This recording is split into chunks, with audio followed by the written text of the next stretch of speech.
What's up, everybody? This is Podcast Gameoverse episode 189 for Thursday, September the 12th. This is a live show about video games we do every Thursday with an asterisk. I'm Wasabi Ice Cream. We got Rick here with us. Hi guys, it's Rick. I'm the reason for the asterisk.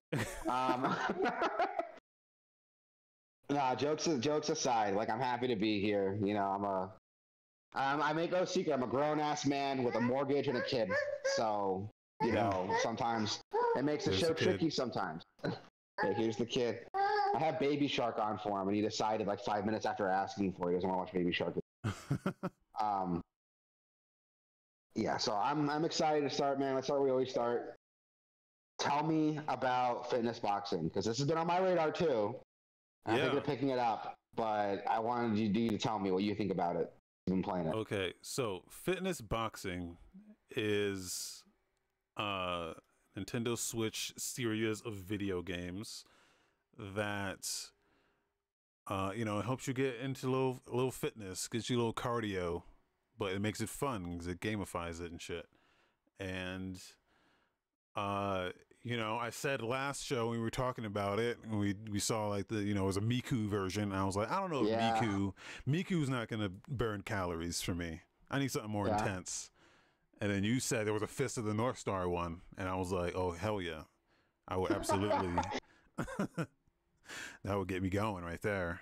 And so yeah, loaded that up. Here's what I didn't know is that there's a lot of differences between the American version and the Japanese version of this.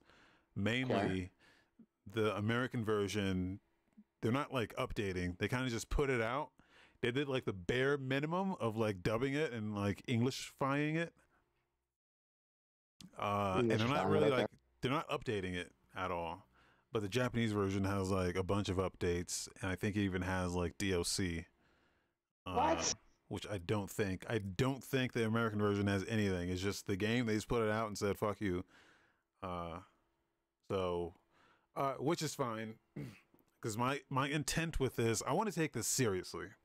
So what I want to do is I'm gonna load it up every day, and they gamify it. So it's like a rhythm game almost. And I don't know if you remember those like Dance Central games on like Connect. It's almost like that, where you're doing the moves, and it's like tracking you through. You're holding each Joy-Con in each hand, and you're just punching.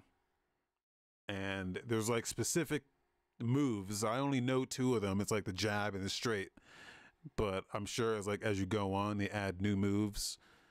And that's it. You're just like punching to the rhythm. And there's different intensities of levels. You put in your information, and it tells you how much calories you're burning. And if you load it up every day, you can track how well you're doing throughout your journey or whatever. So my plan with this is to take it seriously. I'm gonna load it up every day. There's like dailies. So I'm gonna log in. I'm gonna do my dailies, and then we're gonna see. Basically, I use this to like supplement what I'm already doing. So I'm already doing like cardio like 3 days a week, little strength. So I can use this on my like off days. Well, I use this every day actually, including the off days, to kind of just supplement what I'm already doing. So that's the plan. And then it tracks your progress. So every day you can come in and see where you're at. And yeah, it's not complicated at all. Like there's not a lot to say about it other than it seems like I did it last night, and I'm not like tired. You know how you do like a good workout, you're like, oh man, that was a good workout. I don't feel that yet, though. The intensity that it gave me was like kind of like low intensity. You can kind of crank it up a bit, which is probably what I'm gonna do. Like I'm gonna do like the hard mode or whatever, which I think is just longer. I think the normal mode is like 3 to 6 minutes, and I think it adds another 3 minutes for the hard mode, so it'd be like a 9-minute thing. Yeah, I can imagine like 9 minutes of just like intense cardio workout, like boxing. Yeah. And then that's the main mode. It's like a daily workout mode, which is just normal ass, just a workout. And then there's like a battle arena, which is a little more intense because it's like a nonstop. It's like a nonstop mode where you're just like, the way they gamify it is they're just enemies, and you have to do the actions perfectly in order to kill the enemies, and then you have to kill a certain amount of enemies within the time limit, or you lose. But really, it's just, they just gamify it basically. It's like that app where I used to use when I was running, where it's like a zombie. It's like it's like a zombie chasing you in your like headphones, and the slower you run, the closer it gets. It's kind of something like that, where it's like you're not actually going to lose, but it encourages you by making, giving you something to do, to work for. Yeah. It's, I mean, it uses the accelerometers and the controllers, and it's not the most accurate, but it's like, it's accurate enough to where it, like, you actually have to be quick with it. Like, you can't just half-ass a jab, you can't just, like, you really got to toss it out there and bring it back like an actual jab. Or else it knows what you're not doing it right. And I don't know, that's kind of what I like about it, because it makes you do it correctly. Which, if you're playing like Just Dance or something, games like that, you can kind of just half-ass the fucking movements, and you can get it close enough, and it's you can be sitting down and play Just Dance. Yeah, but this, it actually wants you have to like do it pretty quickly, and so that's what I like about it. Yeah, I don't know. I'm gonna keep doing it. I'm gonna do it every day. I'm gonna do the dailies every day. I don't know if the dailies are gonna change, but basically yesterday it was just do a stretch, do a workout, and then do a battle, and then that was it. It was like 30 minutes. It was done. So it's not that time consuming,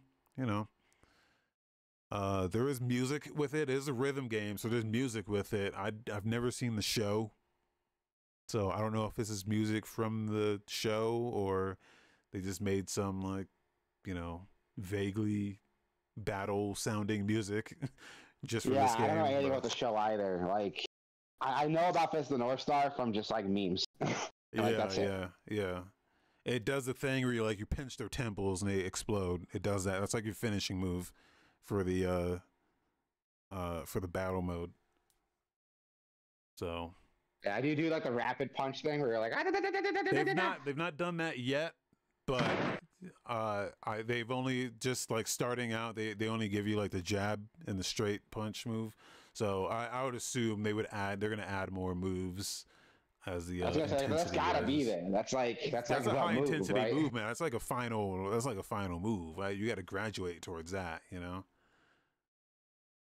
But I'm sure that something like that's going to be in there, where it's like how I imagine they would do it is like it would be like a long, some rhythm games have like a long press, and like that's what it would be. It would be like a hold move, but instead of holding, you got like jab real fast and try to get as many in as you can. So yeah. I'm gonna keep doing it. So you can go on Gameoverse.com/YouTube. And you can watch that. You can watch day one is up there. You can watch that. It's good. Dope. So far, just so like a little bit of time you have with it, you recommend it? Like you're fucking around with it quite a bit?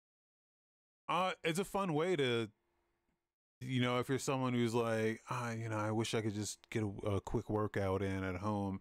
I feel like it'll do it. I think, like, and it's good at tracking your progress too. You put your information in, everything's in like metric units, so you have to like convert you have to convert from American units to kilometers. I don't know. You have to do that. System? Yeah. It's weird, but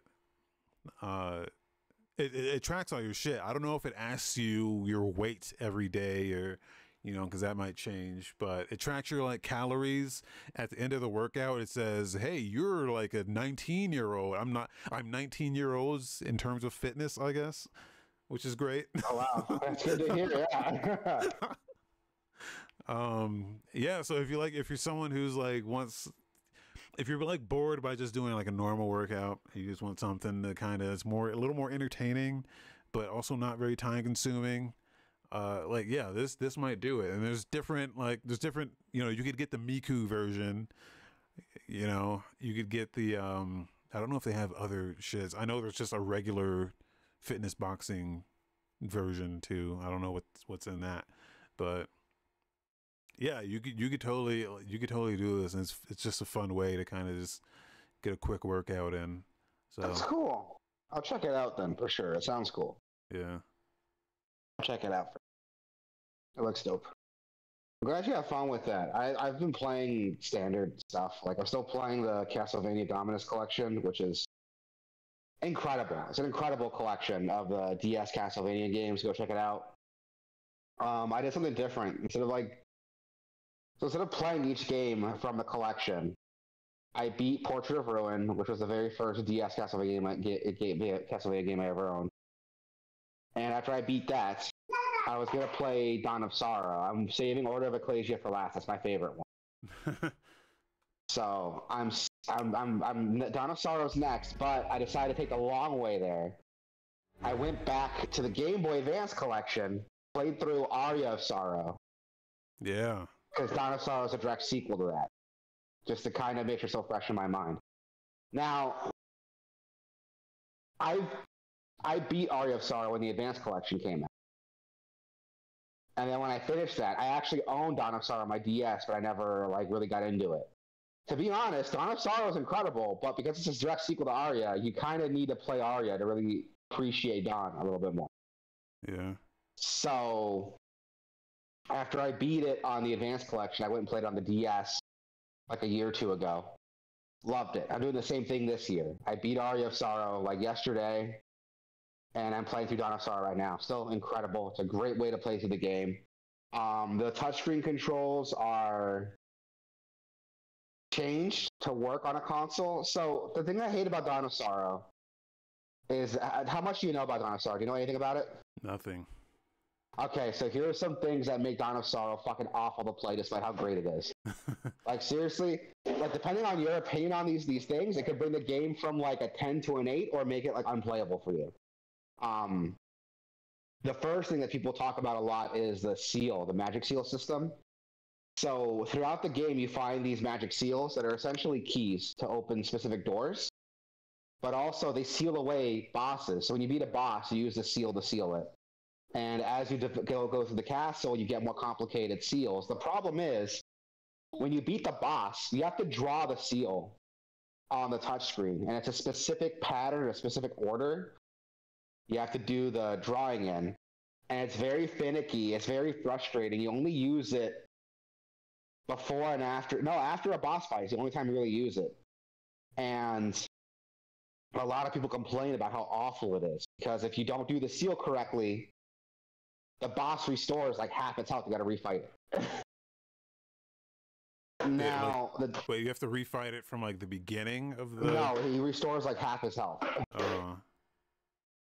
So you have to do a half of the boss fight again. It's really frustrating. If you fuck the seal up.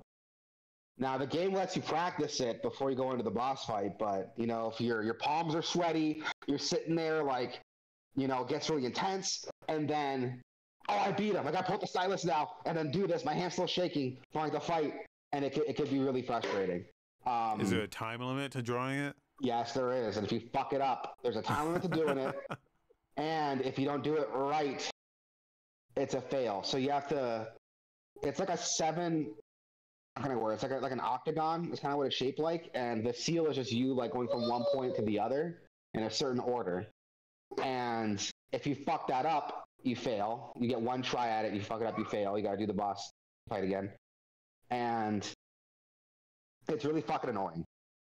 Now, to combat this on the Dominus collection, it makes it to a quick time event. So instead of physically drawing it, each point is a button on your controller. You just push them in that corresponding order, and then you're done, which is a lot easier than drawing it. Yeah, I like that a lot more.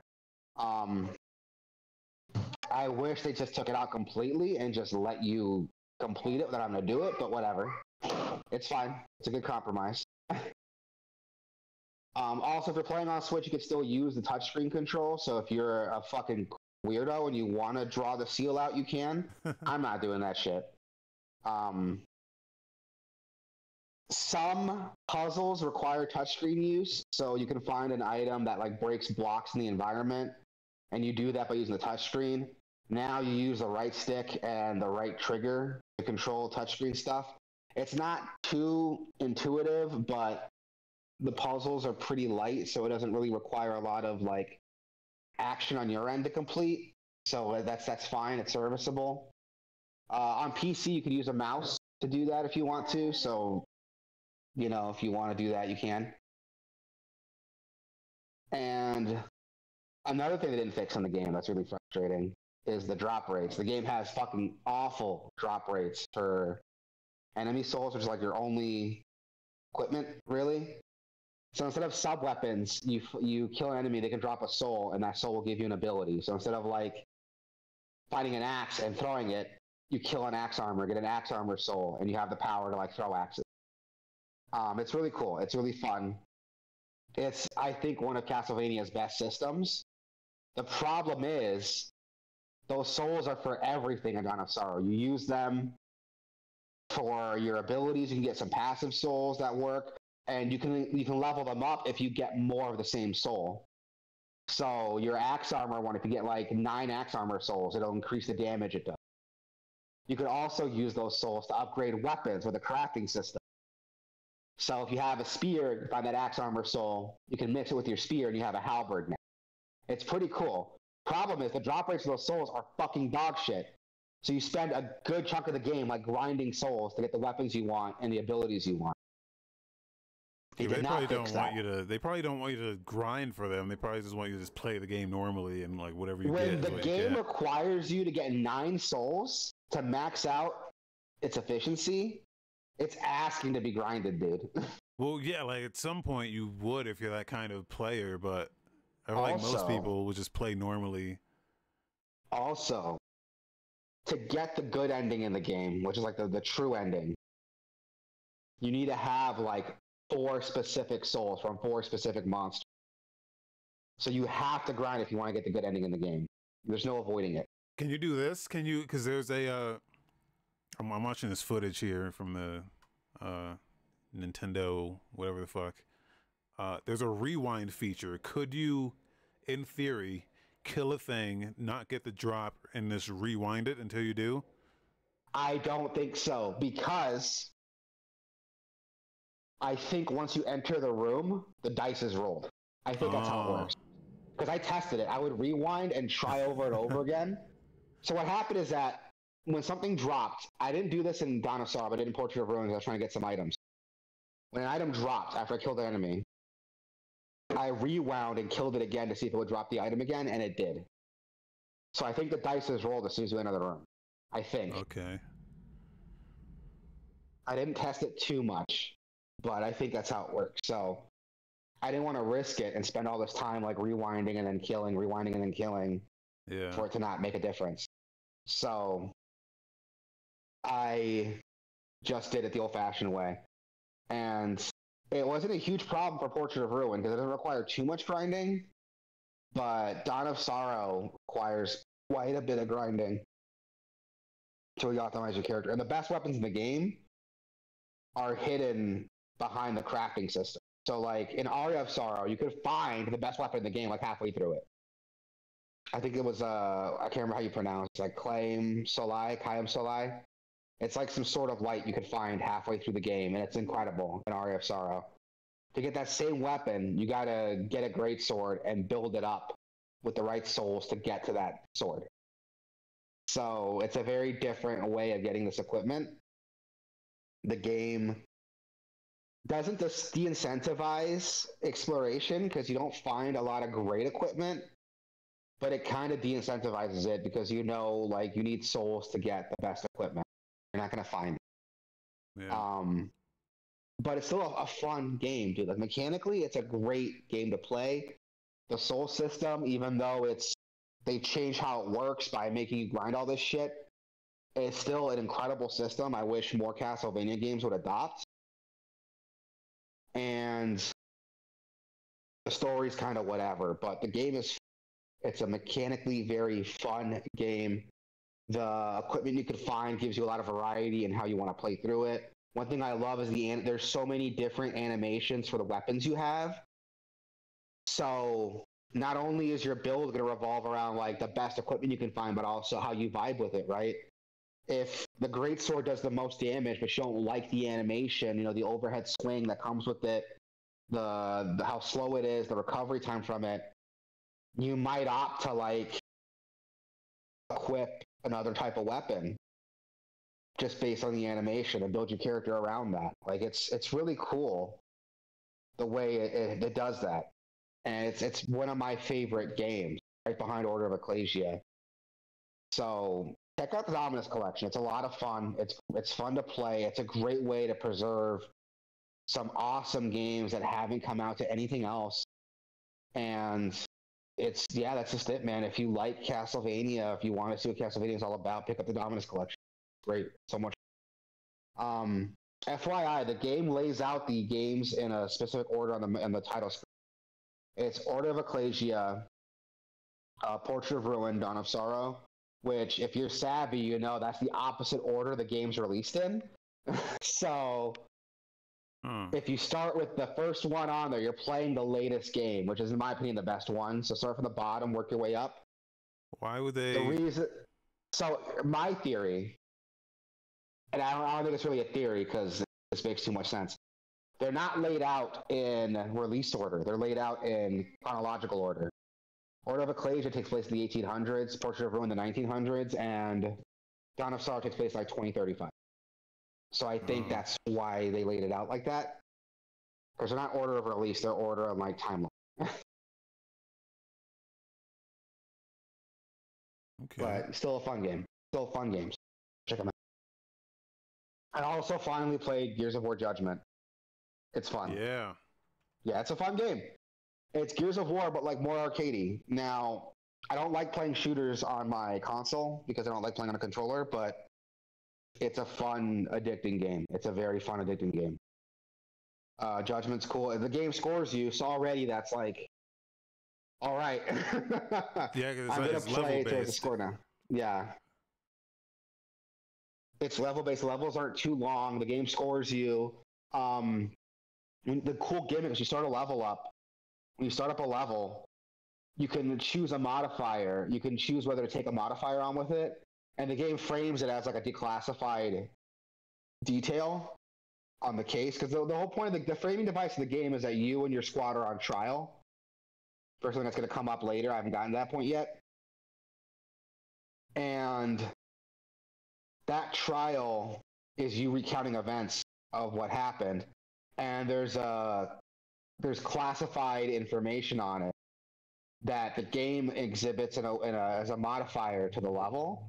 And if you declassify it and explain what happened, you know, what really happened, quote unquote, the game gives you extra bonus at the end for doing it. That's the only way I could think of to get like 3 stars for a level, because the game ranks you, at least from the difficulty I'm playing on, from 1 to 3 stars. And I think the only way to get 3 is to like declassify those details, because the game shows you in the end, this is how many points you got for headshots, and it shows you if you would have got a star from just based on that. Here's how many points you got from, you know, doing executions. Here's how many points you got for doing ribbons, which are like certain achievements, like executing 3 enemies in a row or getting 3 headshots in a row. And it shows you like just based on that 1, 2 stars.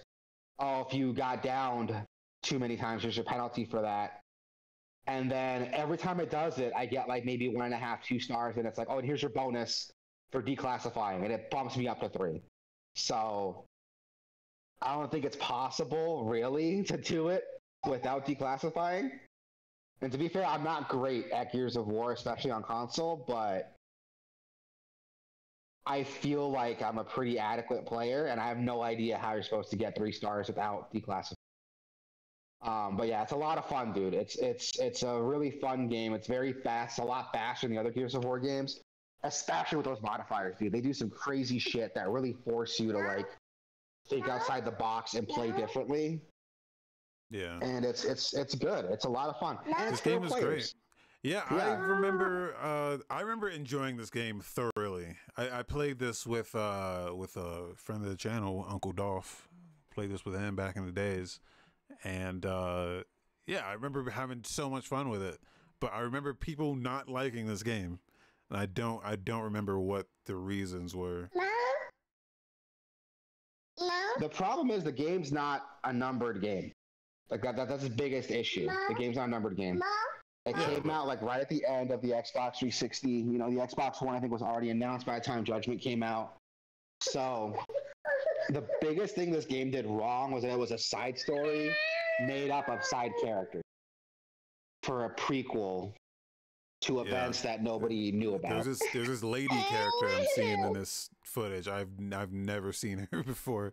No, I've never seen it before either. Like, I think everyone there except for Damien and Cole are like new to that game. And what's cool with the game too is that I don't know what this is. What do you want, bud?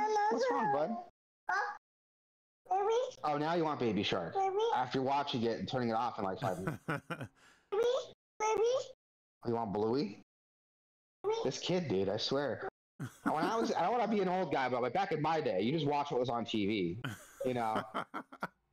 This kid's like, no, I got opinions now. He's like, there were like great like morning shows. It was like Blue's Clues, Dora. Yeah. Yeah, but this kid just decides, like, oh, I want to watch like an hour of Blue's Clues. And then you can do that. Generation, man. They don't know how to go without. Yeah, Judgment's a lot of fun. And it's a lot faster because of it. And the game design has changed to facilitate that. Like, I remember in old school Gears of War, your weapons were assigned to your D-pad, right? You had 2 long weapons and a sidearm and a grenade, and that was all based on your D-pad. So your D-pad would select the grenade, select your long guns, or your sidearm. Now it's 2 weapons.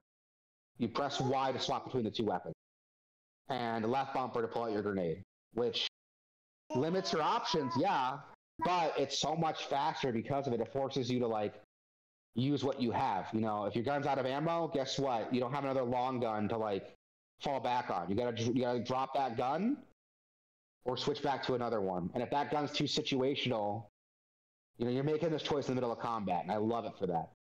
It's a fun game. I don't know if I'm going to finish it, to be honest. I'm playing so many goddamn games right now. IGN gave it a 9.2.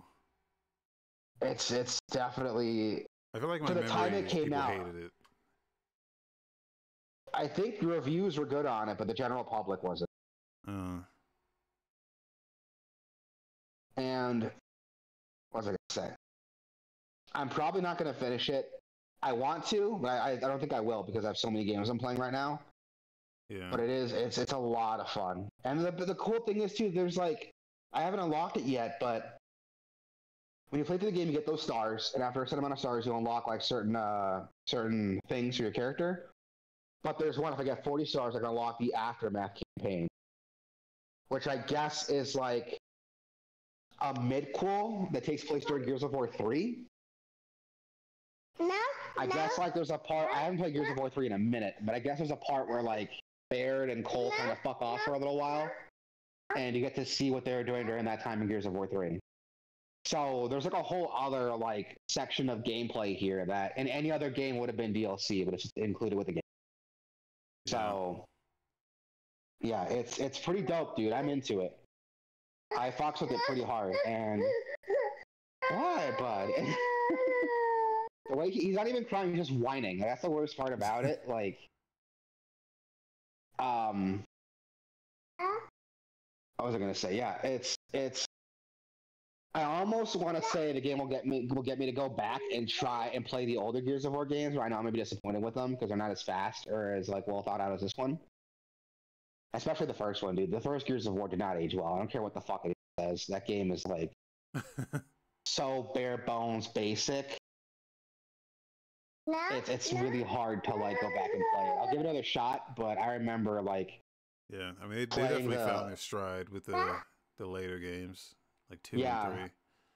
Like the first one was good because of the novelty, right? Having that cover system was so new in gaming. Yeah. But now that every game has copied it since then, the first one feels so contrived already and played out and not I feel like it's all still unique. Like cover systems in games still aren't very popular. I would prefer if more games had cover systems, because the way you play a lot of shooters now are just like, oh, I'm gonna crouch behind this wall. Like it's not like a system that's, you know, you can pop out or like blind fire and like do all this shit. Like they really don't have systems. Like Call of Duty is now building that kind of stuff in, where you can kind of lean around corners and do that kind of stuff and plant yourself on a wall. But I feel like most games now, they're still not doing it the way this game did it. Even like Killzone was really cool because it had like first person cover. Wolfenstein has that too, doesn't it? Like it has a button that snaps you into cover. Am I making that up? It might have had that, but I don't remember ever using it. Fucking Wolfenstein. You're not covering in that game. You're running and shooting. The older Wolfensteins, yeah, but the new ones. No, yeah, that's what I mean. Yeah, I mean, you're not. Yeah, that's not how you play Wolfenstein. That goes against. That'd be like adding a cover system to Doom. Like you just don't. This goes against. Okay. The new Wolfensteins are like stealth games almost. They're shitty stealth games, but there's a focus on like stealth. I feel like they have stealth, yes, but I feel like you're not. Like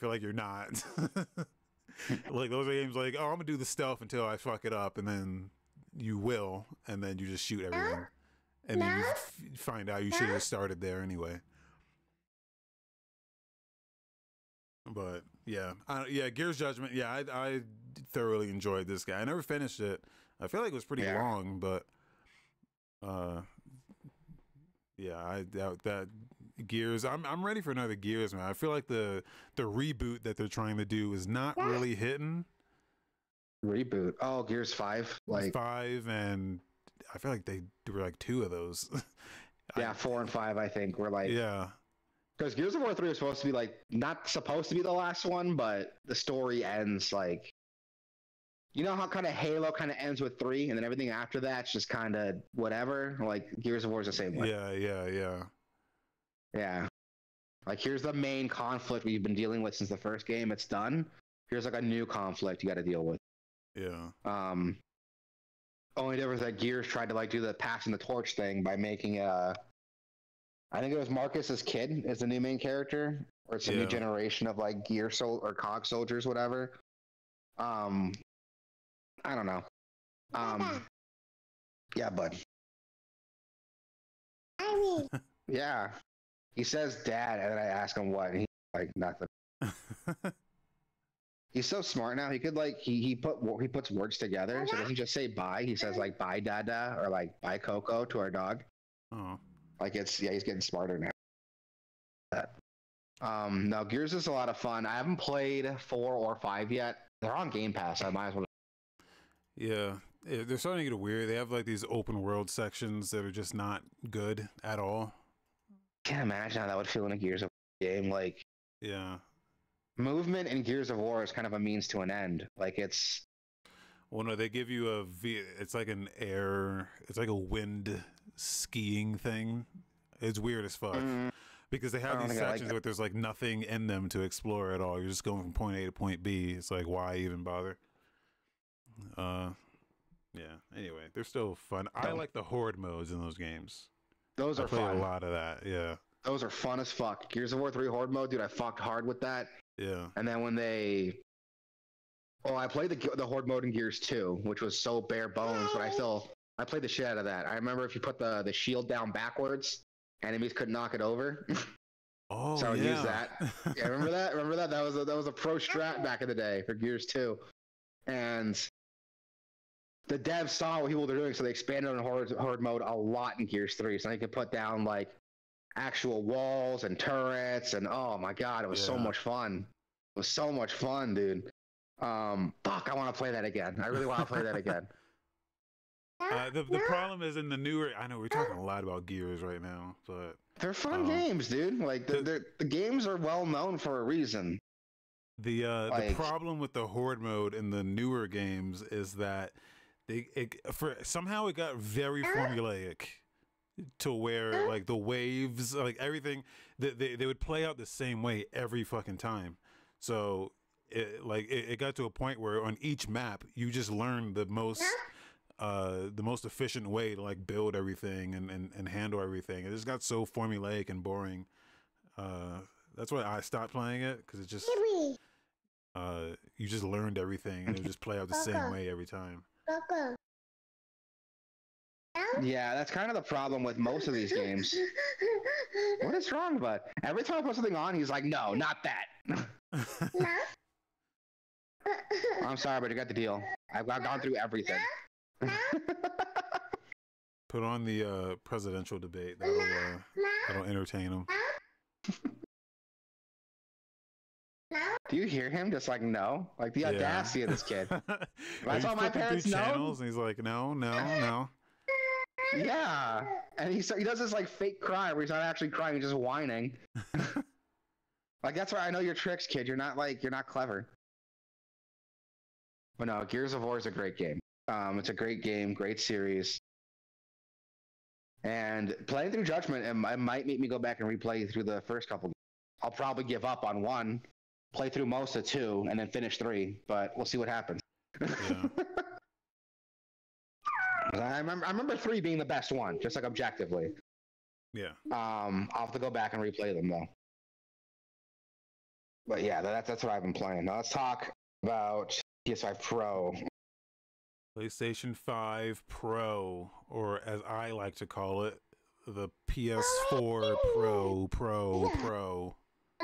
I call it the PS5 No, as in no way I'm spending $700 on. Let's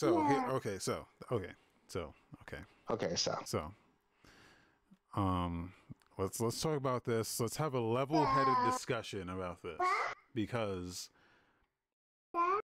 I guess let's start at the price. Okay, $700. I don't think that's an unreasonable price.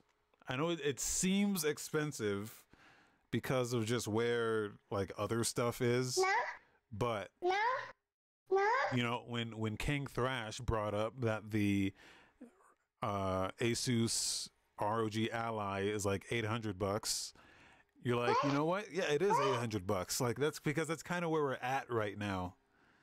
It's like scary to think about that, but it is like, if the PS5 Pro, here's what no one's talking about, is that if the PS5 Pro is $700, the PS6 is going to be at least $700. Like, think about that shit.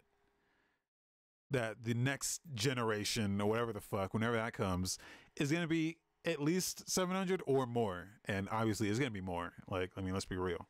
So just think about that. Like, I think that's where we're at right now. And so, like, 700 to me doesn't seem so fucking crazy, especially compared to like where other stuff is, especially when you start looking at PC. Like, I feel like it is a good price for what you're getting hardware spec wise. I feel like it's appropriate. But I think my biggest gripe with it is that it's considered like an upgrade to the PS5. Yeah. So if you already have a PS5, $700 for that upgrade is a huge ask. It's not a lot in a vacuum. If you don't have any system yet, $700 isn't too big of an ask. Yeah. But if you already have like an Xbox or a PlayStation 5, it's a huge ask for $700, man. Yeah. And I think the way they're trying to sell it to people is, I think that the messaging behind this for me is very confusing, because during this presentation, Mark Cerny was very focused on the big bullet point is, okay, well, for the longest time you've had to choose between fidelity mode and performance mode, and what if you didn't have to make that choice? here's the PS5 Pro. And like, that's great. Like, if you're just removing these modes and then you just get both, that's great. But that doesn't seem like what's happening. Yeah, It doesn't seem like what's happening. So this is where I'm confused, because he goes on to CNET. Like, there's a CNET article where they have him and they're talking with him, and he goes on to say, and I don't think a lot of people saw this, and so I don't think even a lot of people know about this, but he says to CNET, he's quoted saying this. Damn, I didn't highlight the where the quotes are, but he says, I've already seen games with 3 different PS5 Pro modes. And I'm like, what the fuck are you talking about? Like, the whole point that you were bringing up during this presentation was, players are finding it difficult to choose between performance and fidelity, so you don't have to make the choice. But also, we're gonna have 3 modes and maybe more, because he also says, there was one, he says, like, some games are also gonna have like a suite of modes, like PC games. And I'm like, why? What does that fucking mean? Like, you're just gonna have a full-on like graphics settings menu like a PC game? Like, I don't understand. I don't understand what this is supposed to do. Now, having it seen that, like, I'm not sure I understand what what this is supposed to do. Like, this is the console equivalent of like upgrading your graphics card. Like, but it costs a lot more money. Well, not a lot more, but yeah, it's. I mean, that's essentially what this is. Like, it's about the same, but the way they're presenting it is just confusing, because I'm not sure. Because I'm one of those guys that was like, when the PS4 Pro came out and we started having these like, performance mode or fidelity mode, I was like, why the fuck are we messing with these modes? Just do 60 FPS. Just do that and make the game look however it needs to look to do that. Like, yeah, I agree. He said in this presentation that 3/4 of players are choosing performance mode. So most people are just using performance mode anyway. And those other people probably can't even tell the difference between the graphics. Or hear me out, those other people. Because I don't know if you played, because I have an Xbox Series X. So when I boot up a game, it's on quality mode by default. So I think most of those players don't even know to like go in and change it. Like, it never even asks you, like, it doesn't do a pop-up like, hey, would you want to do performance? I think most of the games I've played, I think only one like asked me which one I wanted. It was Devil May Cry 5. Yeah. And most games just default to quality. Like when I was playing oh god, I was on my PS4 back in the day. It was some like Strange Brigade. Yeah, I was playing Strange Brigade. That game defaults to quality mode, and my cousins and I were playing through it. We're like, dude, this game is fun, but like I hate how it fucking looks. Like, I hate how choppy it is. And I found like a performance mode in the settings. Like, I just thought to like go look for it, and I found it.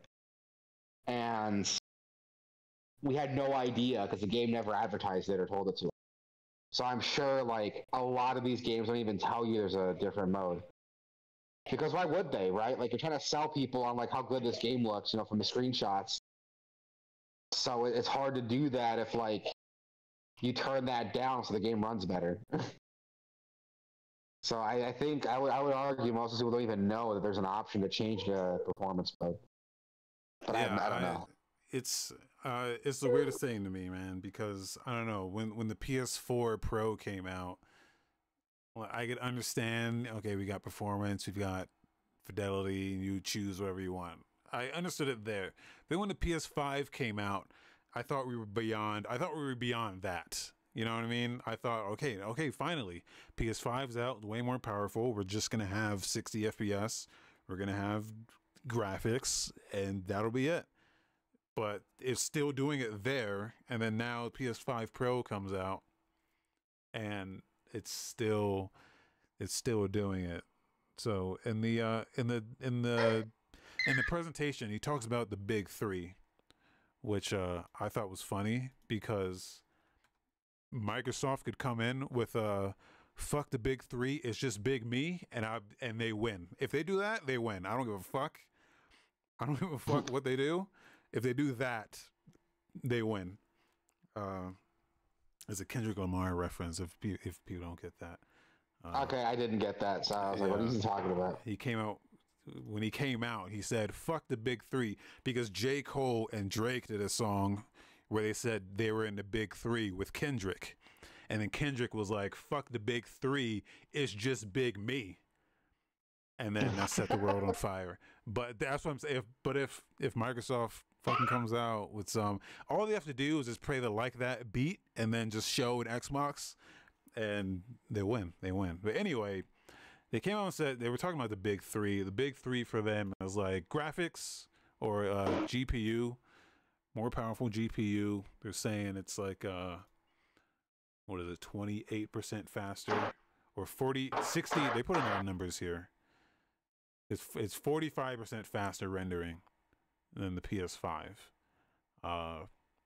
Advanced ray tracing, which what I heard about the ray tracing in this thing is that it's tech that even because they use all AMD tech in the PS5, and what they're saying about the ray tracing here is that the ray tracing here is going to be more advanced than any ray tracing in any AMD GPU, even for PC.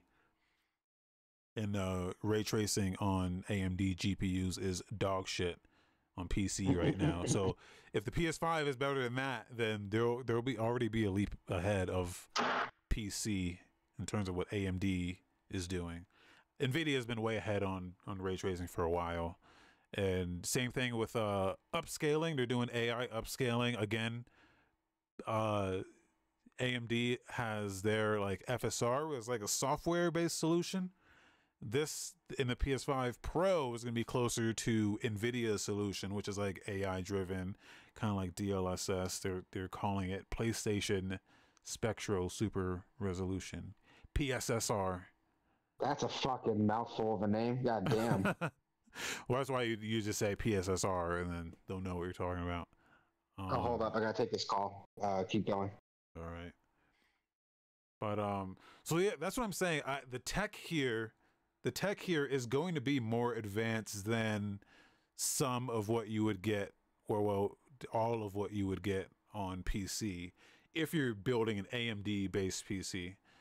So like that's where I'm okay with the price in terms of like, yeah, you can buy like a 70s 800 XT for the same price, I guess. But I feel like what's in here is still more advanced than what's going to be in the similar priced hardware on PC in terms of AMD. Again, AMD stuff. NVIDIA's been ahead on this stuff for way longer, so they have this shit figured out, whereas like AMD has been playing catch up and not doing it too well. So that's kind of what I want to see.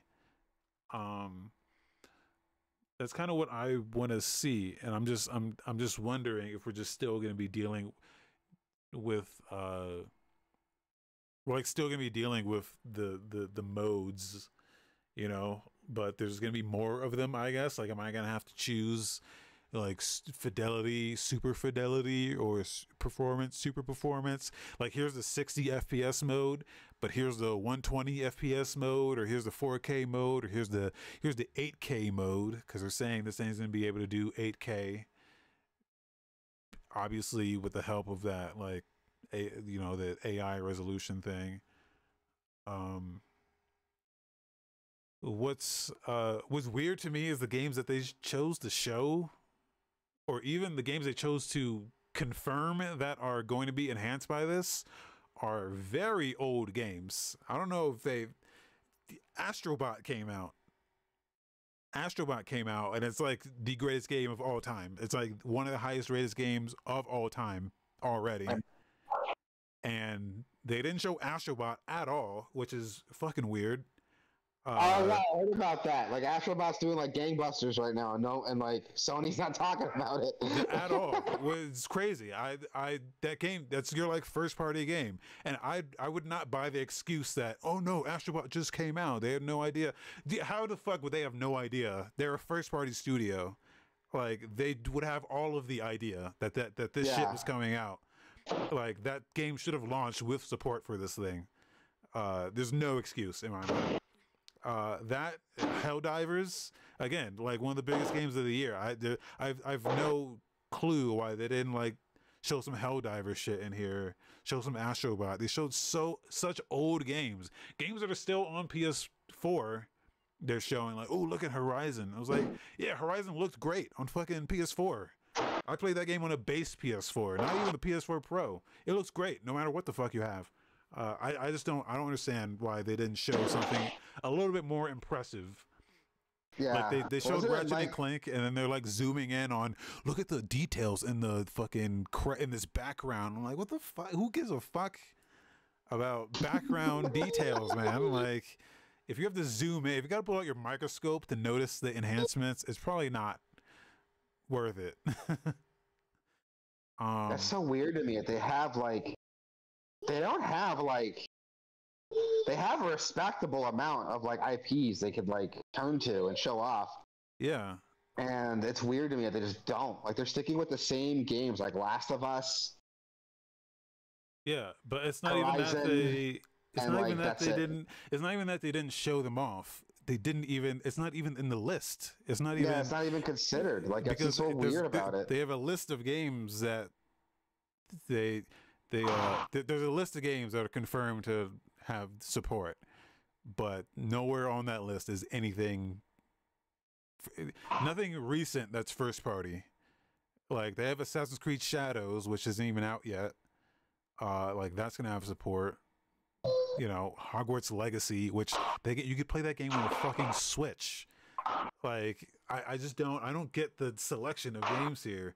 Black Myth Wukong isn't on this list. Like there's so many games that came out recently that you would think that they would have support for. They would love to show off. Yeah, exactly. Yeah.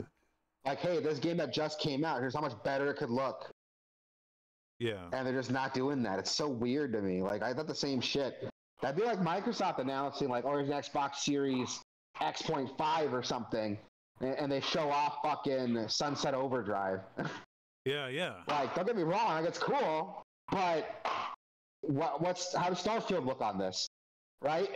How does anything that's come out in the last like 6 months look on this? Yeah.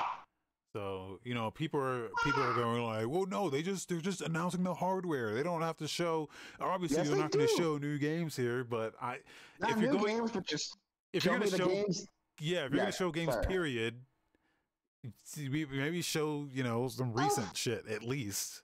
Like it is hyped for the greatest game ever made, Astrobot. Like it is hyped for the reason people are buying your system now, which is like Astrobot, Wukong. Helldivers is still doing well. Yeah, I don't know. It's weird as fuck. The first Descendant. Yeah, their priorities are in weird places, man. I don't know what they're thinking. If they show off. Yeah, it doesn't have a disk drive. I don't know if you mentioned that. It doesn't have a disk drive, so I think the lack of the disk drive. Now I've seen people throw out a weird range of prices for the disk drive. It's $80. I don't know if. Wait, do I have it here? Yeah, the disk drive. Where'd you find $80? The disk drive is $80 on their website. Oh Jesus! So I don't know where people. I've seen 50. I've seen like 70. It's $80 on their website. So. Yeah, it doesn't come with the disk drive, so that makes it harder. You can take that separately. It's so fucking stupid. Like that is so weird to me. Yeah, I'm not a disc guy. I'm all digital all the way. I'm pretty much mostly digital now, but if I'm gonna buy a console, like I think it's weird to me consoles are shipping without disk drives. That's such a weird concept to me because digital purchasing on consoles is still pretty new. So to just dedicate like this system's just gonna have digital. The digital library is weird to me, but whatever. But not even giving the option for like, I don't know, because then we'd be bitching like, oh, it's $700, but the disc version's $800. Like we'd be bitching about the same thing, but yeah. I don't know. I mean, yeah. If you get a disc, you can get like you can buy used games. You could trade them with your friends, whatever. I don't know. I buy digital, and that way I just know like because I'm more secure knowing that if I get a digital, it's more likely that it'll carry over into whatever the next thing might be digitally. Like it's easier to do that than them trying to guarantee that my disc will still work on the next thing, then my digital thing will still work. Even then, that's not like a guaranteed thing. Like it's the not PS3 guaranteed. to PS4, it's a safer bet than a disc, though. Yeah, it's a safer bet, yeah, but it's not like a sure bet. And that's why I play on PC, because it is a guarantee on PC. But, yeah. But yeah, I don't know. People have been throwing out weird prices for this thing. Like it's $80 straight up. I don't know why there's such a discrepancy between. Yeah. But that's the thing. So it makes it harder if you already have a PS5 with a large disc collection. It makes it harder to upgrade to this thing because now it's an additional $80 that you have to pay to continue. Oh, I didn't even think about that. Yeah, if you are upgrading from the PS5 to the PS5 Pro, none of those fucking discs are going to work on it without paying another $80. Yeah.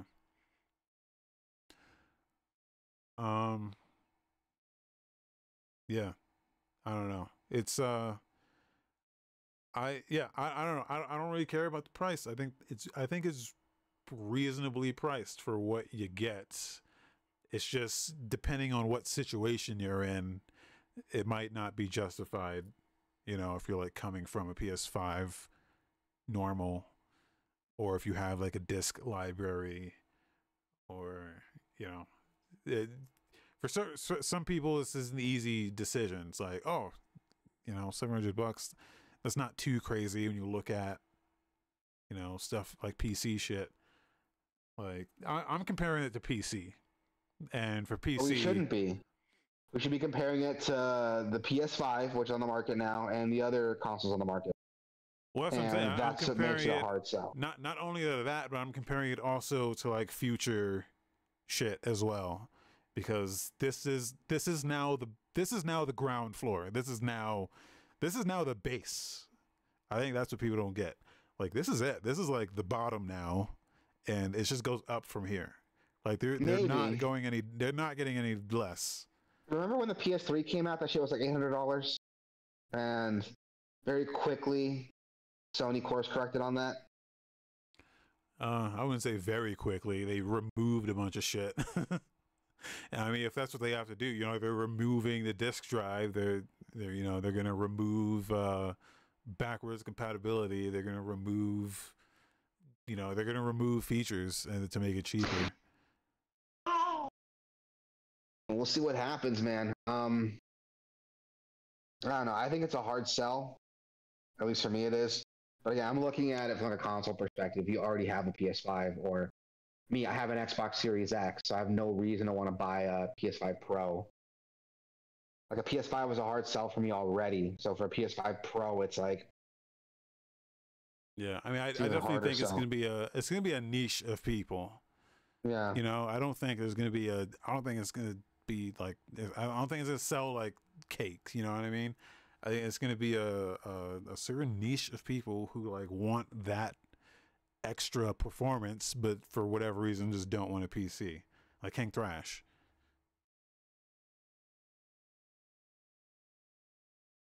Yeah, I think that's what it's gonna be too. Just a very niche group of people. But we'll see what happens, man. Yeah, my biggest issue with it is just the messaging. I just want to know I want to know what it's going to. I want to know exactly what it's going to do and exactly how it's going to work, which they've not been very transparent on that.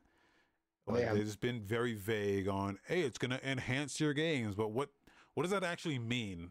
Like when I pop in Alan Wake 2 on this thing, what am I going to see? Like, what is it going to do? Am I going to have to select what mode I want? Because that's fucked. Like if I see any modes on this thing, which I already said, there's going to be modes. We already know that. And so I'm already out. Like for me, I'm out because that's just not what I'm looking for. Like if I want to tweak my settings, I play games on PC. I can tweak them all I want there. Yeah, not just that, but like if we go back a generation, right? If we go back a generation, look at the PS4 versus PS4 Pro. There was a noticeable difference between those two machines. Like the PS4 Pro did 4K upscaling. It had a noticeable performance boost to most of their games. Like I could understand like why it had a performance and a quality mode because it was one of the first consoles doing 4K gaming. Yeah, but I think they also like when they reviewed that thing, they showed, if I remember correctly, I think it was like Horizon Forbidden West was like the big showcase for the PS4 Pro. Like this thing doesn't really have a showcase. They're like to the point where when they showed Forbidden West, they would only show it on the Pro console. They wouldn't even show it to you on the base to kind of make you think like, oh, see, I'm only going to get this on the Pro, when in reality it looks just as good on a base model. But that's the thing. They make you think, here's why you want this, and we're only going to show it to you in the best way possible. But this one, they didn't really have that like showcase thing.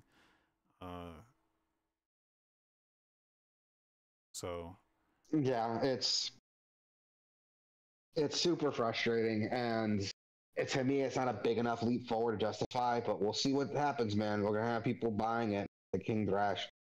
We'll see what happens with it, man. That's fine. That's fine if you buy it and you feel like you're getting your money's worth out of it. Yeah, I'll tease you a little bit though. I'll definitely tease you a little bit. Especially if you're talking shit about how expensive PC gaming is. Like, I will shit on you if you buy this PS5 Pro. Yeah, I mean, I just don't think I don't think King Thrash. Okay, no, never mind. There's just if you're a quote unquote gamer, I just feel like you shouldn't give a fuck about where you're doing your gaming or how you're doing it. You should just enjoy fucking video games, man. No matter if Sony's making it, no matter if it's like indie, small fucking indie, like it shouldn't matter. It shouldn't matter if it's like Xbox is making it. Like if you just enjoy games, just play games, enjoy them, and like talk about them and like share that with people. Like I just don't get the tribalism that people have for these things, man. PS5 is a great console. It's a great console. Yeah. Like if that's where you want to play your games, it's great. You know, some of the haptic stuff they're doing with the DualSense controller, I feel like that kind of it's a level up in immersion, in terms of immersion, because you feel, you know, you get this level of like where you can feel it now. Oh, I'm pulling the bow and I can feel it. It's like they're doing interesting stuff. I just think, you know, I don't want to buy a console to just play the 4 games that I can only play on that thing. I'd rather get I'd rather get a PC where I can get, you know, they're bringing those games to PC. Xbox's games are on PC, and then there's a bunch of other stuff on PC that I can also enjoy. And I just get a wider breadth of selection of games to choose from on PC. And that's really kind of the only reason that I'm on PC. It's just because I do enjoy video games, and I want the widest breadth of selection of video games. So yeah, I'm the same way. That's why I made the transition to PC. It has really nothing to do with like the power or the performance or the graphics or I got a 4090. It's like nothing to do with that. I feel like people who look at PC gamers, they're like they think that they're all fucking like these PC master race snobs. I feel like that those people are just like, I feel like those people don't actually exist. Like, obviously some of them do, but there's such a minority. God, hey, could you not do that? What? He's just like, are you hearing this shit? Yeah. Hey, Booger, let's not do that, boy. Okay, yeah? I'm trying to general parenting thing. It's not working. Like, why are you crying? Why are you crying now? I ain't even doing it. I told you not to do that. Oh my God. But yeah, so I don't know, if you enjoy what this thing is going to bring to your life, then that's totally fine. But yeah, I will remain on PC, where I get a little bit more to play, you know. A lot more to play. Yeah. I get a lot more to play, how I want to play it. That's the big thing to me. It's how I want to play it. Like, yeah. If you want to use a keyboard, you can do that. But yeah, and then there's people who think that the only way to play on PC is a keyboard. But I exclusively use controllers on PC. I feel like not a lot of people do, but I mean, fucking ain't no way I'm using a keyboard on a PC. You got me fucked up. And here's my thing. Like, I'm a huge believer in there's a right tool for the job, right? I play fighting games with fight sticks. That's how I do. Some people have to play racing games with a wheel. Yeah, and that's how I do. I play shooters. There's any shooting involved, that's going with my God. Okay, that's it. What is he busy? He's got this toy like dumbbell and he's hitting it on like his table. Sounds like he's trying to build like IKEA furniture or something. Right? I'm trying the general parenting thing and being like, no, hey, let's not do that. We don't do that. Let's respect our toys. But he doesn't stop. So I gotta take shit away. My wife put him in timeout the other day. He didn't know how to handle it. He was losing his shit. He was in timeout for a minute, 60 seconds, and he was losing his shit the entire time. I don't know what the fuck I was saying. There's a tool for every job. That's how I operate, man. Like, anything with shooting, mouse and keyboard almost exclusively. And even then, like, there are some games where, like, I'll concede a controller with. Like the Saints Row games, I'll play those with a controller on PC. But then, like, fighting games or, stuff like that, I'm playing with a fight stick. Platformers, controller, like I have a method to how I play my games. Even action games like Neo, I played Neo 2 with a controller. I could not imagine playing that with a mouse and keyboard. That's just how I do. And I mentioned too, like I'm playing Gears of War Judgement on a controller and it fucking sucks. I hate it. I don't like playing on a controller. Dude, I can't imagine playing those games on a keyboard. I think that you can do it with a mouse, because I think if you use a mouse, it's like a hack where there's like no recoil and it's so much easier to shoot. But other than that, like those games are just made for controllers. Like it's not. It's the shooting, man. Anything that has shooting in it is so fucking hard for me on a controller. And it's funny because I didn't used to be that way. Like I grew up on a console. Like my first real first person shooter I remember like really getting into was Halo. And that was exclusively on console for me. And I got really good at it. I can play super well on a controller. And I don't know, after getting a PC and trying it out and trying shooters on a PC, I can't go back, dude. Like, I can't imagine shooting on anything other than a console. It's wild to me. And I'm trying right now with Gears of War, and I can't hit shit. I'm having such a hard time aiming with that game. But yeah, that's why I like PCs. I can play games however I want. Like, not just in like the controller, but the graphical settings too. Like the performance is a pretty big deal for me because like I'll go back and play older games sometimes, and those games are only available on 60 FPS on a PC. Yeah. even if like you scale them up with the Xbox Series X, like a lot of them are only 60 FPS on a PC. Like Sunset Overdrive, I tried playing that on my Series X, and it runs at 30 FPS, dude. It drives me fucking crazy. So part of it is power to me, but also like how I want to play my games. It's the easiest way to get a hold of these games. Like I can't play a lot of older games on these newer consoles because they're not available there. But I can on PC without any issue. That's how I do. Yeah. Yeah, man. PS5 Pro.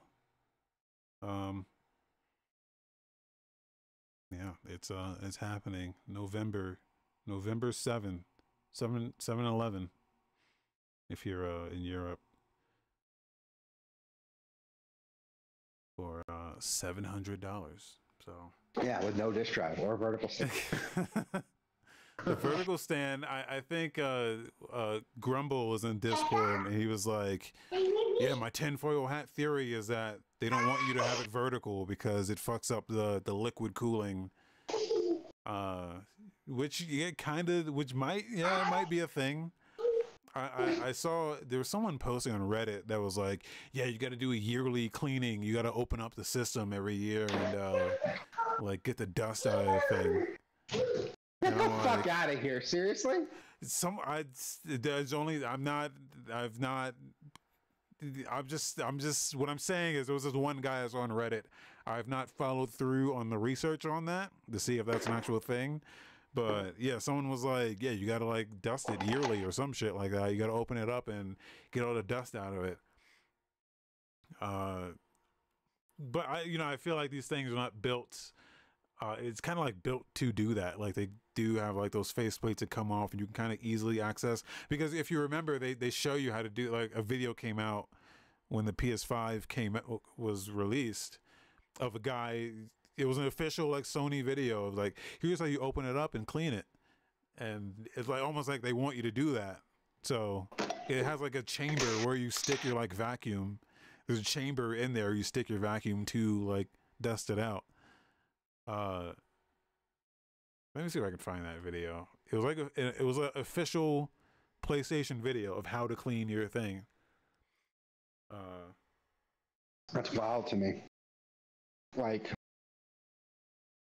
at the point of like a console is that it works out of the box, no maintenance, no fucking around. That's not the case anymore. Well, that's why they're becoming more and more like PCs. You gotta break it open. You gotta dust the fans. You gotta, yeah. I don't gotta break open my Switch and dust it. Just saying. My Switch worked out of the box. No fucking around or tomfoolery. Just saying. But like your Switch is probably like they get dusty inside. I feel like it's not just like everything gets dusty on the inside. They got intakes and they got outtakes, and the intake sometimes shit gets in there that you don't want in there. It's not like I feel like every piece of electronic does this. Everything has got a fan on it so that it doesn't everything generates heat.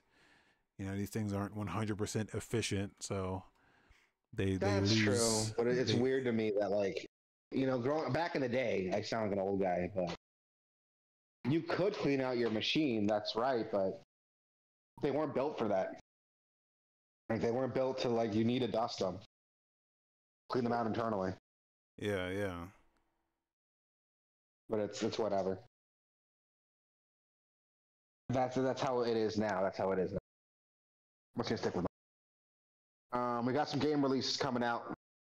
We got Thursday, today, September 12th. We got Caravan Sandwich dropping on PC, Switch, and PS5. Death Spirit 66 dropping on PC. Fabledom dropping on Switch, PS5, and Series X. Grapple Dogs, Cosmic Canines. That sounds like a cool name. What kind of game is it? Swing, jump, is it a platformer? Yeah, this was cool. Games with grappling hooks are cool. I think more games need grappling hooks and more games need jetpack and dinosaurs. Those three things make any game better. Star Wars Outlaws has a grappling hook, but it's like contextual. Like you can only use it in specific spots. Nah, fuck that. Give me like a free use grappling hook. I don't think too many games have anything like that. I can't think of any. The first Descendant has a grappling hook where you hook on the terrain. You know how like the Batman games work almost, where it's like wherever you're looking, it'll have that like icon, and that's where you can grapple to, and it'll just pull you up, and you can use the momentum to glide around. It's like a traversal option. It makes things faster. Yeah, but I want a game that like is just around that. Like you can grapple anything, anywhere. I know there's a game that did it, and it was fun as hell. I think that Bionic Commando did that, didn't it? And like it was actually like super fun. Which one are you talking about? That shitty 3D one or like the shitty 2D? 3D one? Yeah. Because it was supposed to like. I've been told the game's actually fun. The story's stupid as shit. But the grappling around is actually super fun because it's a free grappling system. You can grapple on anything. There's no context sensitive control there.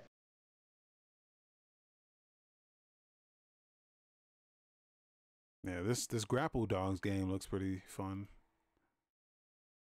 Oh, Halo Infinite's got a grappling hook that's fucking fun as shit. Oh yeah. See, yeah, that's got like a because you can use that for combat too.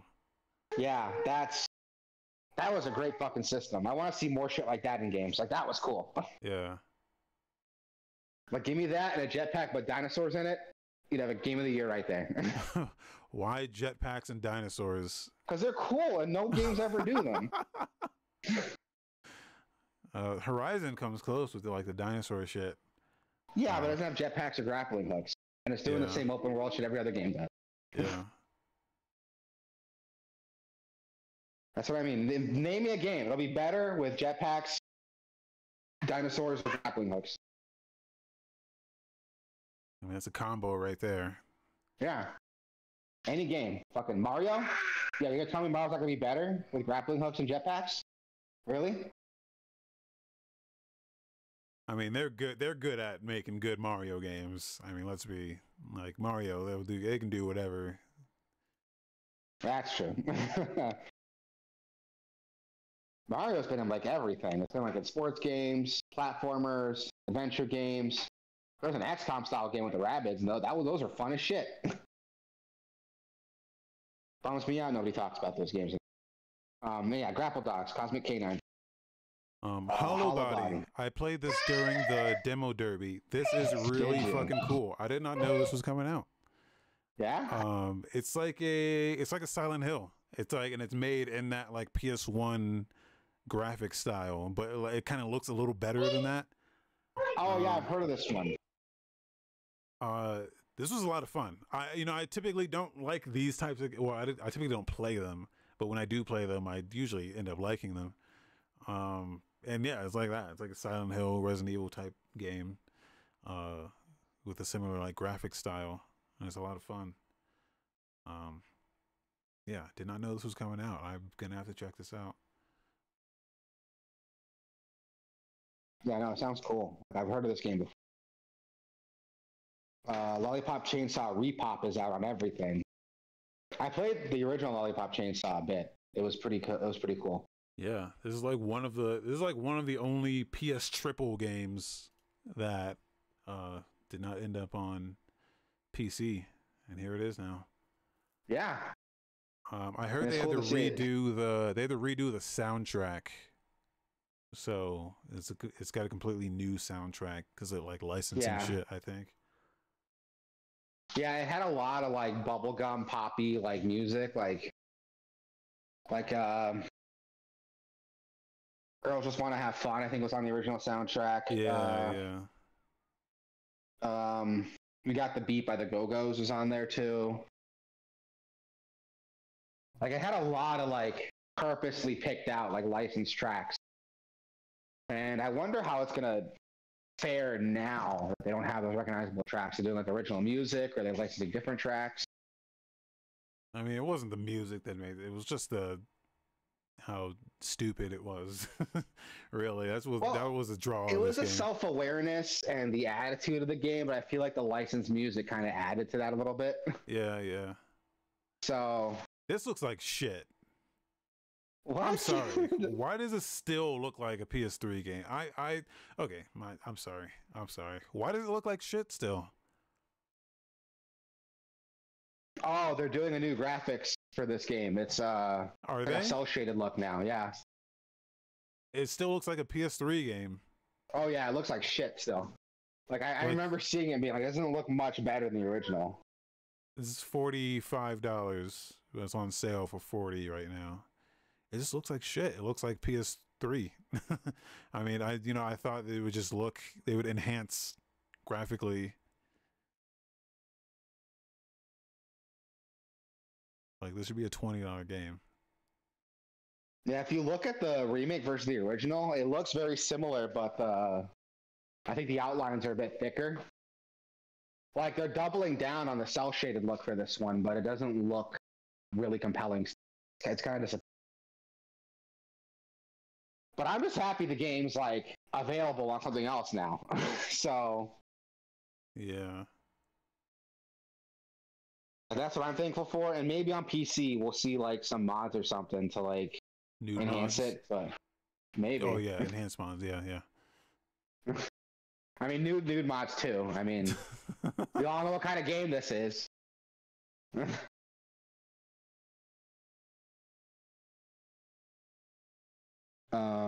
Yeah.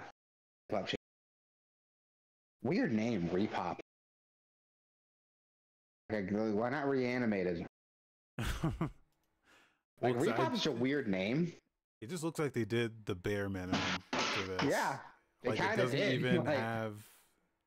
Okay, it has achievements. I was gonna say like it doesn't have any of the Steam features that you'd want. Like it doesn't look like it has cloud saves. Yeah, no, it's very bare bones basic. Steam Deck compatibility. Yeah, it's super bare bones basic.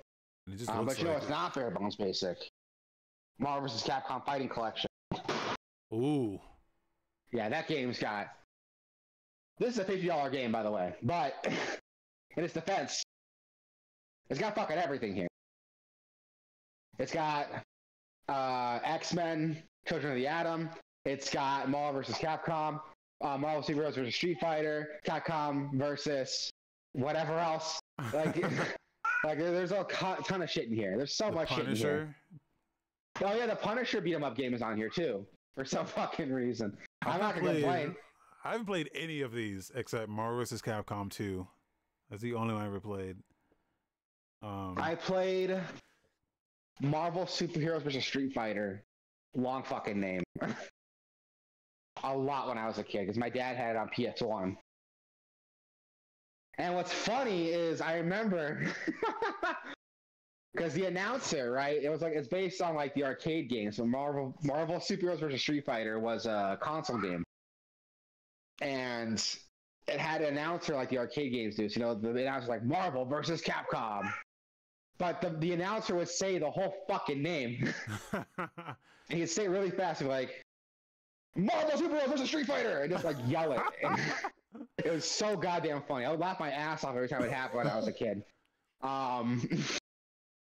But yeah, like that's all on here, dude. It's incredible. This is all on here. Dude, this is the same price as Lollipop Chainsaw, and this is way more worth it. Yeah, it's like a little bit more. It's like $50. I think Lollipop Chainsaw is like $45, but yeah, $5 more, and you get both on sale though. Oh, this is on sale on Fanatical. You can get this on Fanatical for $40. Oh, okay. I think it's worth it, honestly. You're getting like 11 games on this motherfucker. Like, yeah, it's insane. Like, can you pull up the game list there? Because I know it's like X-Men, Children of the Atom, Marvel Superheroes, X-Men vs. Street Fighter, Marvel Superheroes vs. Street Fighter, Marvel vs. Capcom Clash of Superheroes, Marvel vs. Capcom 2 New Age of Heroes, and The Punisher. Yeah. That's 7 games. Fuckload of games. It's a fuckload of games. And they're good games. I mean, and like the fact that it's interesting you show that order, because Marvel vs. Capcom came from the X-Men Children of the Atom game, because X-Men Children of the Atom came out first, and it had Akuma as like a secret boss, and it did super well. Capcom got a license from Marvel to do Marvel superheroes, and then that also had like Akuma in it as like an unlockable character. And they're like, let's do Marvel superheroes versus Street Fighter. And it's like, why don't we just combine all of them? We have a bunch of Capcom games too. And that's where Marvel vs. Capcom came from. So you could see the evolution of that in these games. I think X-Men Children of the Atom had like a tag system, like the modern Marvel vs. Capcom games have. So it's cool to see that evolution. I was bad at I was so bad at Marvel vs. Capcom. Like, I was terrible. Yeah. It was just fucking. It was that game where it had infinite combos, and you play with someone who knows what they're doing. You just get fucked up. Yeah. Like those games are broken as shit, dude. Those games are broken as shit. Like, are you serious? Like, but I think they still. Like, I don't think they fixed. You know, they didn't fix any of that shit. So it's still that game. You know, it's like not. But I don't think that's anything that they want to fix. I think it's just, you know, they put them out as it was. And that's a critique of the games I have that nobody wants to acknowledge, is like MVC2 specifically, because it has like 50-something characters. Yeah. But only like maybe 20 of them are like tournament viable. Yeah, and I would always want to use the ones who are not good. Like, I would use Jill Valentine. I don't know why. I just liked her. I just liked. But she's a cool character. Like, that's what these games are for. Yeah.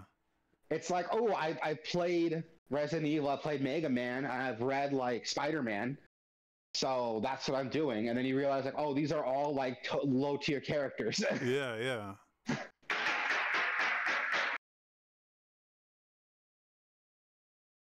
More construction going on over there. I don't know why he does that. I played Mickey Mouse. He wanted to watch Mickey Mouse Clubhouse. Now he'd rather like break his. But yeah, this game's out. Lots of people playing it right now. Looks like 6,000 peak, 2,000 right now on Steam. It's got a lot of attention right now. Maximilian, dude, if you know him, he's a pretty popular like fighting game YouTuber. He put up on Twitter that the game runs super well even on Switch. So nice. Go check that out. Does it have cross-platform? Good question. I don't know. I don't know if it says that here. Look it up. Let's find out. Rollback netcode. Good. That's a plus. Always a plus. Rollback netcode. It says play co-op. Guess you could tag like co-op. Yeah. It doesn't say here. At least I'm not seeing it. I'm gonna look it up right now. Yeah, I mean it's something I wish every game had, but not supported. That's bullshit. Yeah, that is bullshit. I agree completely. That is fucking horseshit. I hate that kind of thing. Booger, what are you doing? He's in a bathtub right now and he refuses to step out. Come on, let's go.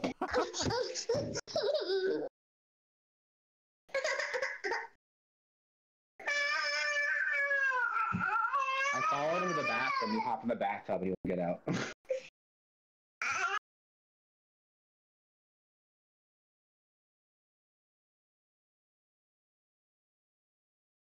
All right. Yeah, that's Marvel vs. Capcom collection. Yep, Marvel vs. Capcom collection. What else we got? Oh, I gotta pull up the notes again. Nano Apostle is dropping on PC and Switch. Pico Park 2 dropping on everything. Test Drive, Unlimited Solar Crown.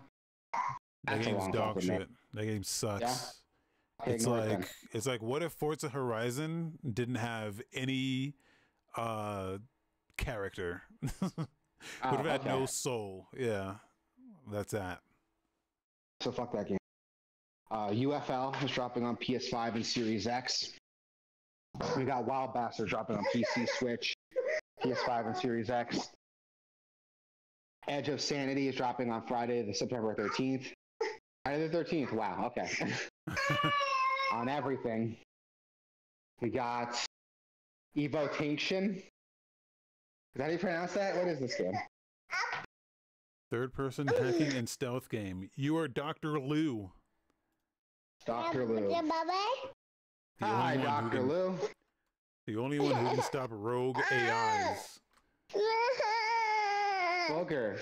I'm talking, bud.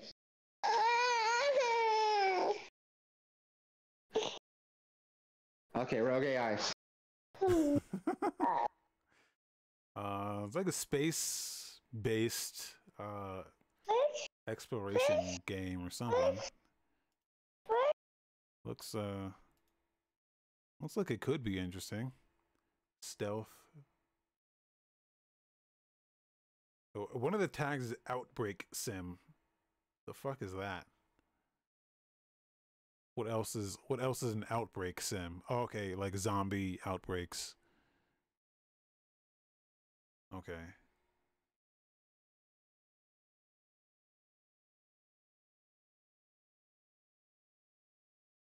I'm back. I gave the kid some goldfish and I was happy. That'd make me happy too, yeah. Yeah. He was fine. And so I took him out of the bathtub and then he wanted to lose his shit. But he's cool now. Alright. Yeah, that's Evil Tinction. Funko Fusion. I I've believe never heard about this. Funko Pop. Yeah, I think they showed this at the Game Awards or something. You know, this looks like it could be fun. It's like what if we did what those Lego games did, except we did it with our like Funko Pops. Yeah. Not just that, but like this is not a kid's game. Have you seen the gameplay for this? No. It's like violent. Like there's blood and people like get dismembered. Really? Like it's yeah, watch the trailers, man. Let's see.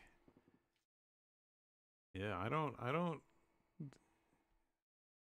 mean, I wouldn't have guessed that's what this was, but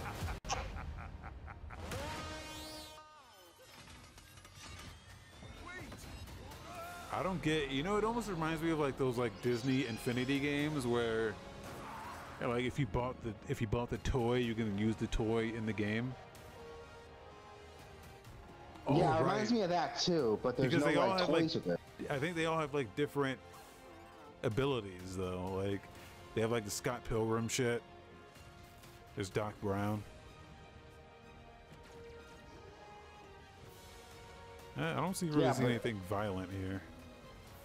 You gotta find like gameplay of it. I was watching a gameplay video and like people were getting shot and like stabbed and beheaded. And there was like blood, and I was like, wow, that's like not what I was expecting. What's the rating on it? I think it's rated like T for teen.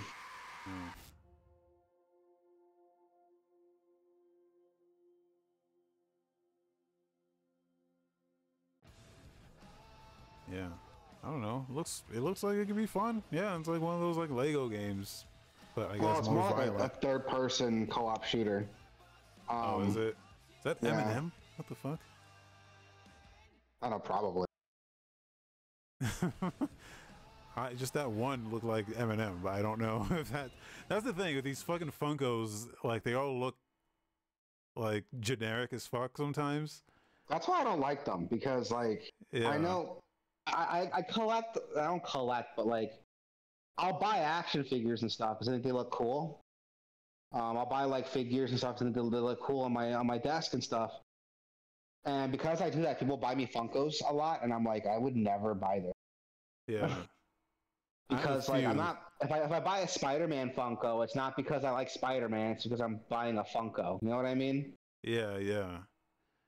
Like I have a few. I used to subscribe to like Loot Crate, and they would always have like every single month you would get a Funko, just random ass Funko. So like I have a few, but I've never even like opened them. There's like still in the box. I'm not even sure what you're supposed to do with them. Like you don't open them and play with them. I don't know. You just display them. You're like, oh yeah, that one's rare as fuck. I'm like, okay. But the bubble kind of burst on that. I don't know if you heard, but like, yeah, the bubble burst about a year or two ago. People are dumping them in landfills. Swear to God, let me try to find it. Hold on. Try to find the article.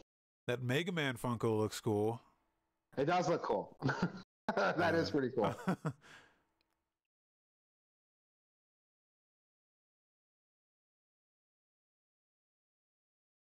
Over $30 million of Funko Pops were put in a landfill like March of last year. Jeez. Yeah, let me find it. Hold on. Found the article. I'm putting it in the chat. I want to throw this in the wish list. Yeah, it's like a third-person shooter. Yeah. From the small amount of gameplay, actual gameplay here. Yeah, it looks okay. Yeah, they're blowing heads off with a shotgun, but there's no blood coming out. It's just their heads are flying off.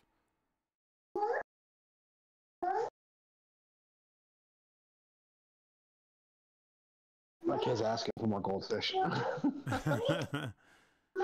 right, yes, you can have more. Just because you said please. He said more, please, so I can't say no though. Oh yeah. He's actually like nice. This kid loves goldfish, man. I'm worried though. He's just gonna eat goldfish. Have room for actual food.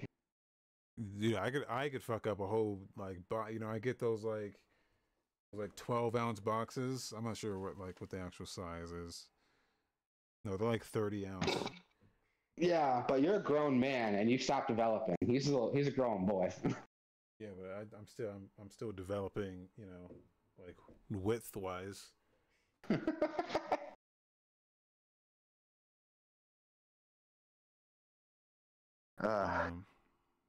Monday. Yeah, Funko Fusion. Fairy Tale Beach Volleyball Havoc. What? I was always saying they should bring back these beach volleyball games. And here we go. Oh, this one looks like yeah, this is not what I expected. That's not what I expected either. I was expecting Dead or Alive. The TNA Dead or Alive game. Yeah. This is like trying to be an actual game. Fucking looks awesome. This looks like this does look cool, dude. This looks like Windjammers, but volleyball. Yeah. This looks cool as hell. This game fucks, dude. I'm into this. This does not even need to be Fairy Tale related.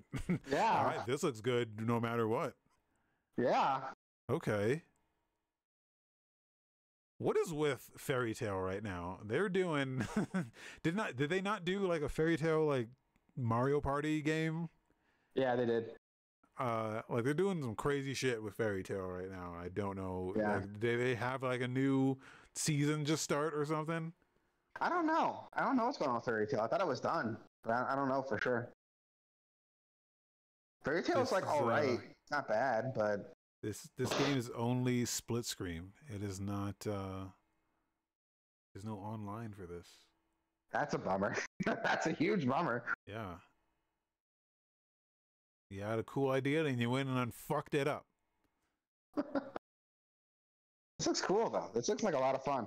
Yeah. How much is it? Do we have a price yet for it? There's no price on it.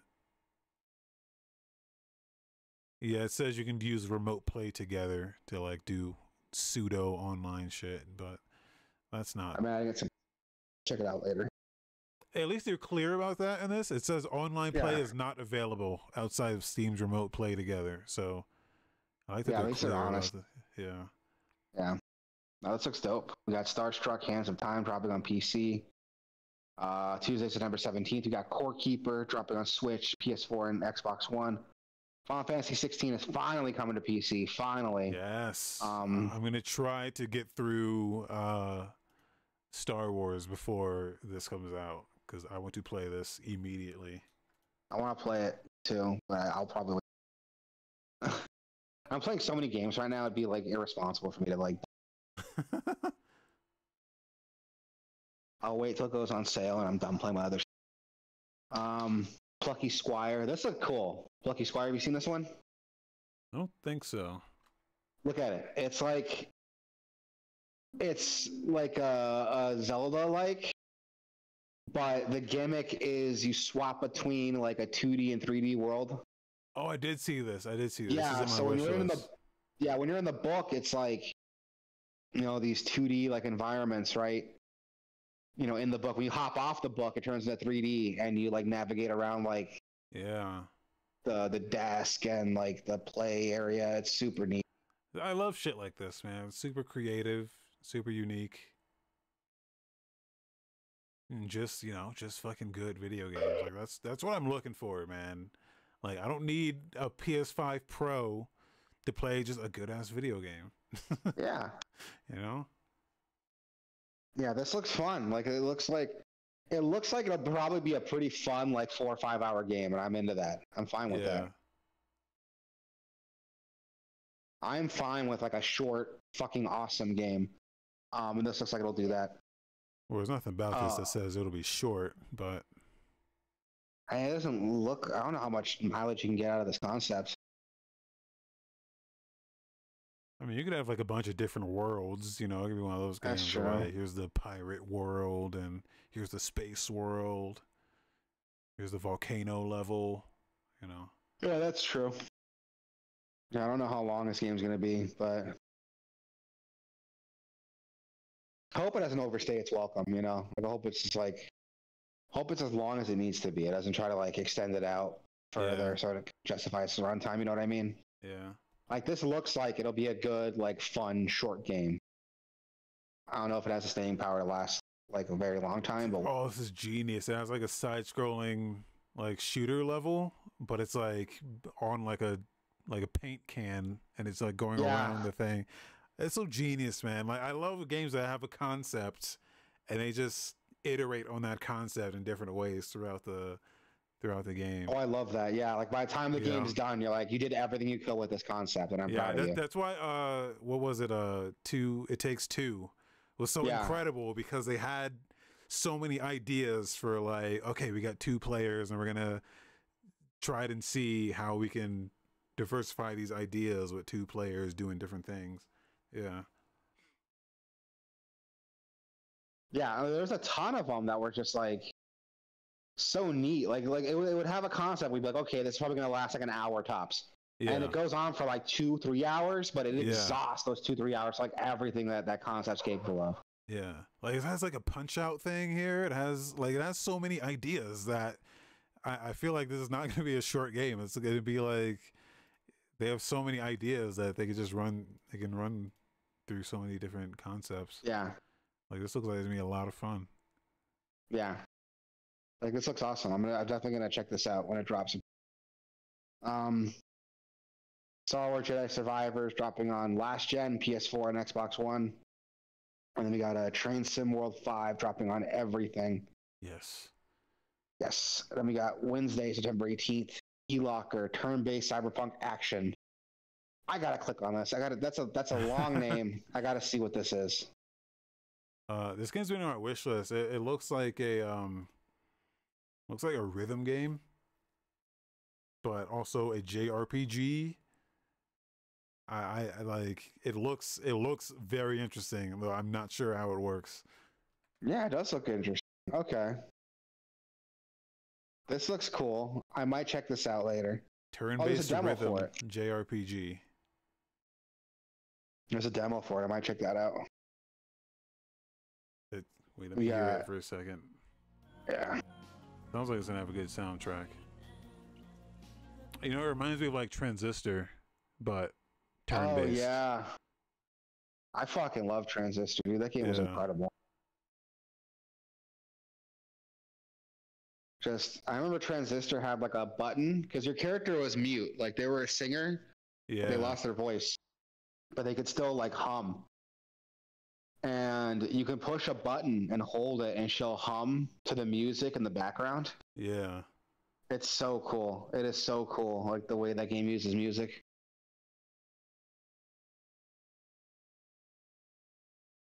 Oh, okay. Yeah, I mean, it looks dope. Yeah. Something that looks less dope is Touhou Genso Wanderer Foresight. I pulled this up because it says it's like an RPG dungeon crawler, and I'm like, okay, this looks cool, and I watched it. I'm like, no, it doesn't. It looks very unimpressive. It's like a mystery dungeon. Yeah. Wait, does it have sexy girls? Probably, but it doesn't look. You know, it's one of those like Touhou games. Touhou is another one of those things where I like. It seems like anyone can do anything with it. Like I'm not sure who owns it, but there's like so many games being made and under the franchise that it just exists. There's some that look good. There's that one, that Castlevania looking one, like Gal Guardians. Is that what it's called? That one looked dope. Yeah, there's a lot of good like Metroidvania ones. Most of the games are good. Usually have great soundtracks. You know, but it just depends if you like the mystery dungeon formula, or you know, if you're into the whatever genre they're making. Then, yeah. Yeah, it looks alright. We got UFO 50 dropping on PC. What is this? Collection UFO of 50 single? This is the next game from the Spelunky guy. Yeah? Yeah, this is big. It's like UFO 50. It's like a game that's in the style of, you want one of those like ultra carts you get from like an NES, almost like you know, Action 52. Yeah. But every game in here, the 50 games are in here, are like full fucking games. It's not like a you know, it's not like a WarioWare where it's just like mini games. They're like, it's a full 50 games. Like they're front to back games. And there's 50 how long can these games really be? Like they say it's squeeze full... if you could squeeze like an hour out of every game, that's still like insane. Like, yeah. They're saying it's a full 50 games, like full games. And also there's like an in-universe explanation of like what it's like a meta game. Also there's like an in-universe explanation of the game, the UFO 50 in the game as well. yeah. So it's like a game that has an in-universe explanation of the 50 games that are in it. Yeah. Interesting. Okay. Seems really cool. This is not some like fucking throwaway. This is the Spelunky guy. Like, this is, you know, they made Spelunky and I think they made Downwell and like not much else. Like that's, but their reputation precedes them. Like if you know them, you know them. Like they're fucking good at what they do. So I fully trust that they can make 50 full games and have them be good. Well, my interest is peaked. Consider my interest peaked. Yeah, these are not mini games. These are not mini games or micro games. The size of each game varies. Every one is a complete experience, from its opening title screen to its ending credits. Oh my god. Yeah. Sorry, my kid's acting like an animal. Don't do that, please. I gave him his goldfish. I put him on the table for him, and I put him on a chair. He's standing on the chair and then like fucking putting his face in the table like a dog eating his goldfish. No, use your hands, kid. What am I gonna do with you, bud? No, this looks cool. This looks really cool, actually. Yeah. Okay, so, my interest is peaked. I will look this up. I will look into this. Yeah, it sounds fucking awesome. There's one in here that looks like a Mega Man, not a Mega Man, like a Contra style game, or maybe Metroid. I don't know. Yeah, there's stuff that looks like a Metroid. There's shit that looks like you know, there's RPGs in there. There's like beat 'em ups. There's one that looks like a Metal Gear. Point and click adventures. Shoot 'em ups. Sports games. Like it's like according to the description here, there's a JRPG in here that can take hours to beat. That is crazy to me. Yeah, the games are all created by a fictional 80s video game company that was obscure but ahead of its time. Some games are sequels to other games in the collection, and various characters appear in multiple titles as part of a shared continuity. Like there's a in-game story universe as to like why these games exist. Like I feel like it's like bigger than even the individual games. That's really cool. I wonder if like if that was me, if I was making this game, I would make like a fighting game. And then make another fighting game, and then make a crossover of those fighting games. Like that would be what I would do. Yeah, and then make them both like different mechanics, and have them play differently. Like that's really cool. I like that. This is pretty neat. This is cool. I've never heard of this game before. I don't know why I'm just barely hearing about this now, but this looks awesome. Yeah. Yeah, I'll check this out. This looks cool. See, and that's gonna do it for the show. That's the that's the beauty of PC. That is a PC exclusive right there. Yeah, you're not gonna get that on your PS5. I was like looking at this. I was like, this is like a perfect Switch game, and like it's not on Switch, unfortunately. Yeah. It's a bummer. But yeah, check it out, everybody. UFO 50. Get the Gameoverse seal of intrigue. Yeah. Color me interested. Yeah, that's gonna do it. Here for video games. Gameoverse.com. Gameoverse.com/Twitch. Gameoverse.com/YouTube. Gameoverse.com/Discord. Hop in there. I put up a poll on the YouTube, and I think it was just you know, are you gonna buy a PS5 or not? And it's sitting at 60% yes, or 60% no, and 40% yes. So, you know, just interesting stuff to think about. You know, PS5 Pro, it's happening. Yeah. See that when it comes out. In the meantime, everybody, be cool, be safe, be listening to each other, and we'll see you all next week. Bye-bye.